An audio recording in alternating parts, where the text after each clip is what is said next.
Bonsoir à toutes et tous, bienvenue dans 85 chrono, un dispositif exceptionnel ce soir, la première partie. Tout d'abord ici dans laquelle on va revenir ensemble sur toute l'actualité sportive du week-end. Et puis dans la deuxième partie, vous aurez le plaisir de retrouver Aurélien Huard, celui qui est ici en plateau habituellement le lundi. Il sera en direct du Vendée Space avec ses invités à l'occasion de la 9e édition de l'Open de Vendée. Évoquer avec vous cette belle semaine tennistique qui commence. Mais avant tout cela, eh bien, c'est le moment d'ouvrir notre cahier sport avec l'actualité sportive du week-end. Et on va débuter tout de suite avec l'événement de dimanche. C'était bien sûr le Tour de Vendée. Un parcours de 206,9 km très exactement attendaient les coureurs. Parti du boulevard d'Angleterre, le rendez-vous était donné pour un sprint dans le final sur le boulevard d'Eylau à La Roche-sur-Yon. Et les favoris de l'exercice ont répondu présent. C'est Brian Coquard de l'équipe Cofidis qui s'impose devant son compatriote de la Groupama FDJ, Arnaud Démare. Arrivé au sprint, donc je vous le disais, pourtant, avant ce final décousu où les attaques se sont succédées, le coureur de la team Arkea Samsic, Anthony Delaplace, a sorti un grand numéro. Le Normand a faussé compagnie au peloton dès le 25e kilomètre, accompagné par Thomas Denis de Gosport Roubaix-Lille Métropole. Delaplace a ensuite été pris en chasse par le local de l'étape Fabien Grelier, qui déposera le coureur à 29 km de l'arrivée. Le duo Fabien Grelier-Laurent Pichon sera bien la dernière échappée du jour, reprise à 17 km de l'arrivée pour un finish qui s'est donc conclu au sprint. Et puis un mot aussi de la Coupe de France. Ce Tour de Vendée, eh bien, c'était la dernière manche de la compétition et c'est Julien Simon de Total Energy qui s'impose. Le coureur termine 9e. C'est suffisant pour s'adjuger sa deuxième Coupe de France après celle déjà glanée en 2014. Je vous propose justement d'écouter Julien Simon, puis le vainqueur du Tour de Vendée, Brian Coquard. C'est un soulagement, même si j'avais un peu de marge avant le départ, mais bon, maintenant c'est fait, donc je suis soulagé. Voilà. Ouais, c'était surtout que j'étais obligé de me lancer dans le sprint parce que si Marc Sarrault gagnait, il mettait 50 points, donc voilà. Mais je me sentais bien dans le final, donc je suivais. C'est dommage qu'il y ait eu une chute, j'ai perdu un peu le contact, du coup dans la dernière droite je remontais un peu pour faire 9e, mais voilà, on ne peut pas tout avoir. C'est vrai que le top 5 voire podium, ça aurait fait plaisir à domicile pour l'équipe, mais voilà, la Coupe de France est gagnée, donc c'est le top quand même. L'équipe a fait un super boulot, ils ont bien travaillé. Ensuite dans le final, je savais qu'il fallait que je sois dans la roue d'Arnaud pour avoir le plus de chances possible. Et sur une arrivée comme ça, quand j'ai vu qu'il temporisait un petit peu, il hésitait avant de lancer à 250 mètres, je me suis dit qu'il fallait y aller et que sur une arrivée comme ça, je pouvais faire un mano à mano avec lui et ça l'a fait, donc c'est une très, très bonne journée. J'avais à cœur de montrer que les jambes étaient bonnes, que la forme était aussi très bonne et voilà. Je pense qu'Anthony Delaplace a fait un sacré numéro parce que moi j'étais pas travaillé à l'avant du peloton, mais je trouvais que ça roulait vraiment, vraiment fort déjà dans les roues et Anthony était tout seul à l'avant, donc chapeau à lui, même si sur cette édition c'était peut-être un peu plus facile que les années précédentes et les trois équipes de sprinters, on va dire AG2R, Groupama et nous, on avait envie de jouer notre carte au sprint.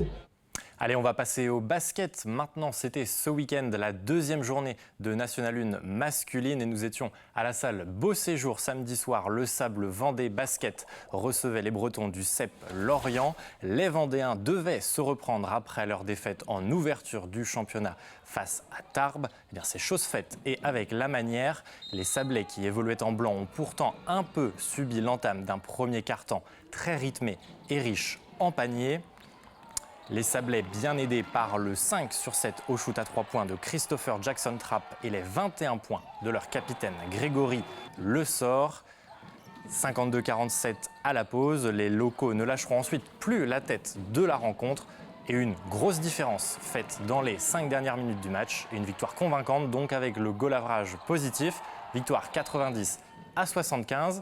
Je vous propose maintenant d'écouter bien le coach des Sablés, Makan Diomassi, forcément très satisfait de la performance de ses joueurs face à un gros de ce championnat de National 1. Ses propos sont recueillis par Alain Charrier, suivi de ceux du coach lorientais. La victoire, le goal average, la première à domicile et aussi c'est jamais facile de sortir d'une défaite à l'extérieur et de jouer devant son public. C'est ce qu'on peut retenir de ce match ce soir. Au-delà de ça, il y a eu beaucoup de cœur Alors le cœur vendéen, je pense, il y en a beaucoup qui sont là depuis 2 ans. On a donné énormément de plaisir au public. Si d'aventure on se retrouve dans le top 5, on aura cette répartition des confrontations. Mais peut-être que ces 15 points vont nous servir sur le sprint final pour terminer devant. On va retenir qu'on vient de perdre un match. Et on va essayer de repartir de l'avant, se servant de l'expérience qu'on a connue aujourd'hui, qui est malheureusement, je trouve peut-être une fois encore une redite du dernier match. Le dernier match était à domicile, on a réussi à trouver des ressources qui étaient autres. Mais je pense qu'on fait un petit peu trop de cadeaux à notre adversaire et qu'on lui procure des cartouches en termes de balles perdues et de rebonds offensifs qui sont beaucoup trop importantes, puisqu'on leur offre 51 points sur leur potentiel offensif de ce soir. Et je pense que les Sables Vendée méritent leur victoire ce soir. L'occasion maintenant de faire un point bien sur ce classement du championnat de National 1. Ce week-end se jouait aussi un match qui nous intéressait. L'équipe de Chaland recevait les nordistes de Loun-Plage. Défaite des Vendéens 71-74. Et vous le voyez au classement, après 2 journées, nos équipes vendéennes des Sables sont à égalité des points. Et 4e position pour Chaland, une 7e place pour les Sables. Et on reste sur les classements, mais avec cette fois du handball. On s'intéresse à la Nationale 1 masculine. Le Pouzauges Vendée Handball recevait ce week-end les Morbihanais de Hennebont-Lochrist. Après leurs 4 défaites en 4 matchs, les joueurs de Steve Berger ont peut-être définitivement lancé leur saison. Une victoire 29-21. Les Vendéens restent tout de même en bas de classement. Les 4 derniers sont à égalité de points. Des parquets de handball au gazon et bien du football à présent. On va parler division 2 féminine avec les filles de La Roche ESO, les Ornésiennes qui recevaient les Bretonnes de Saint-Malo. Ça se passe au stade de Saint-André-d'Ornay et hier après-midi, c'est sur coup de pied arrêté que les Vendéennes ont payé leur manque de réalisme. On vient de le voir, un premier but d'abord sur coup franc direct encaissé à la 40e. Malgré plusieurs occasions, les Ornésiennes reviendront à la pause, menées 1-0. Et en début de deuxième période, on le voit, La Roche est à l'attaque et les filles vont venir égaliser à la 59e par leur numéro 9, Joyce Sarpong. 1 partout, il reste encore 30 minutes à jouer. Et puis on va arriver à l'un des tournants du match. Dans le dernier quart d'heure, les Vendéennes obtiennent un pénalty. Occasion manquée, le pénalty est détourné par la gardienne Malouine. Et puis dans les derniers instants, on joue alors la 84e, corner sur la droite pour les visiteuses. Coup de billard dans la surface de réparation, mais le ballon termine bien au fond des filets. Léa Abadou vient crucifier les Ornésiennes. Défaite 2-1. Donc, je vous propose maintenant d'écouter la réaction des 2 coachs recueillis pour nous par Alain Charrier. Ce que je retiens de ce match, c'est le manque d'efficacité offensive et défensive de notre côté. On prend 2 buts sur coup de pied arrêté. Nous devant, on a eu du mal à être dangereuse aussi. On rate un penalty qui est certainement le tournant du match. Et voilà, un match compliqué à digérer. Les 2 prochains matchs, ce sont 2 déplacements, donc un au Mans et un à Strasbourg. Donc voilà, les points qui ont été perdus aujourd'hui, il va falloir aller les récupérer. Et c'est pas notre point fort, le voyage c'est pas notre point fort, donc voilà, il va falloir forcer un peu notre destin parce que là c'est effectivement 3 points de perdus à la maison. Nous on fait, première mi-temps on a plutôt subi, après on a la chance de pouvoir marquer sur notre première bonne action, première bonne ressortie. Voilà, on a un peu en réussite sur le coup. Et puis en deuxième mi-temps, il pousse sur la deuxième mi-temps. Et puis on se fait prendre, je pense, sur un but qui est quand même largement évitable. Et après le tournant évidemment, bien sûr c'est le penalty. Pour moi j'estime un petit peu généreux, mais en tout cas il y a penalty et on a la chance que notre gardienne sorte un bel arrêt. Ça nous donne un peu plus d'énergie pour revenir. On a deux belles actions. Dans l'ensemble, je pense que les 2 équipes étaient proches. Voilà, ça s'est joué à pas grand-chose. On a eu la chance d'avoir un petit peu ce soupçon de réussite sur le penalty qui pour moi change le match.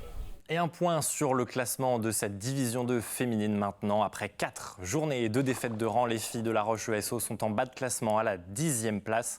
3 petits points et un bilan d'une victoire pour 3 défaites. En football toujours, mais chez les garçons en National 2, cette fois, les Herbiers recevaient vendredi soir Angoulême au stade Massabielle. Victoire 1-0, un bon résultat qui permet aux Vendéens de revenir dans la première partie du classement. Après 6 journées, les Rouges et Noirs sont 5e de ce groupe D. Et avant de clôturer la page football de ce 85 chrono, un point sur le championnat de National 3. 4 matchs avaient lieu samedi à 18h. La Roche VF et Challans se sont neutralisés 0-0. Carton de Pouzauges 4-0 face à Saint-Philibert.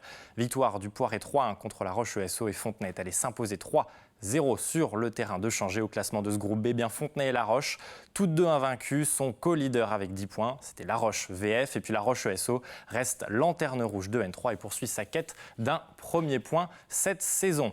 On va parler à présent de la Coupe d'Europe. Alors ce n'est pas du football mais bien du rink hockey. C'était ce week-end le premier tour de l'Euroleague à la salle de l'Angelmière à La Roche-sur-Yon. La Vendéenne, seule équipe de Vendée en lice dans la compétition, affrontait 3 équipes sur 3 jours. Les locaux ont d'abord été défaits par les Espagnols de Lleida. Défaite 2-4 face aux Catalans. C'était vendredi soir.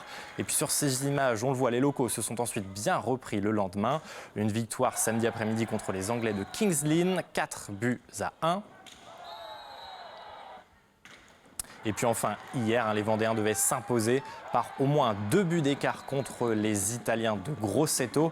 Mission accomplie, mais non sans mal. Victoire 3-1 contre les Toscans. La bonne nouvelle, c'est que les Rouges et Noirs poursuivront donc leur aventure européenne. Le prochain rendez-vous, c'est dans un petit moment, c'est la mi-décembre. Alors je vous propose maintenant d'écouter le coach de la Vendéenne, Marc Salicru, forcément heureux de cette qualification. Et puis on entendra aussi le coach italien de Grosseto qualifié pour le tour suivant. Les 2 entraîneurs au micro de Thibaut Grasset. C'est un beau week-end pour le club, c'est certain. Je pense que tous les jours, on a eu des matchs de très haut niveau. Nous, on est forcément très contents parce qu'à l'issue du dernier match, on est qualifiés.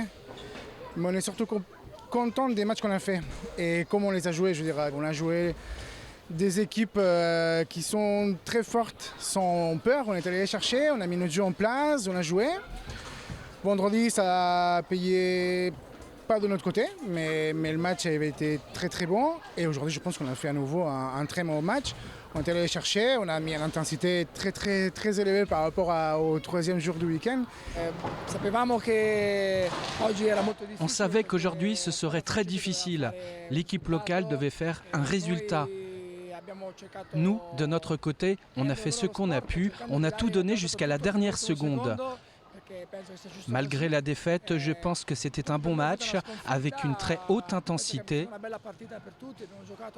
Bien sûr, cette défaite m'embête parce que je veux toujours gagner, mais bon, je crois que le spectacle était au rendez-vous. On termine cette page Rink Hockey avec un petit mot du championnat national 1 élite. Privé de Coupe d'Europe, les joueurs du Poiret-sur-Vie jouaient en championnat ce week-end. Défaite en terre bretonne à Ploufragan 5-1. Le Poiret Roller est bon dernier du championnat dans ce championnat national 1 élite. Et puis, je vous en parlais en ouverture de cette première partie de 85 chrono. C'est le début aujourd'hui de l'Open de Vendée. Pourtant, si vous êtes baladé hier dans les travées du Vendée-Espace, vous avez peut-être déjà entendu résonner la petite balle jaune.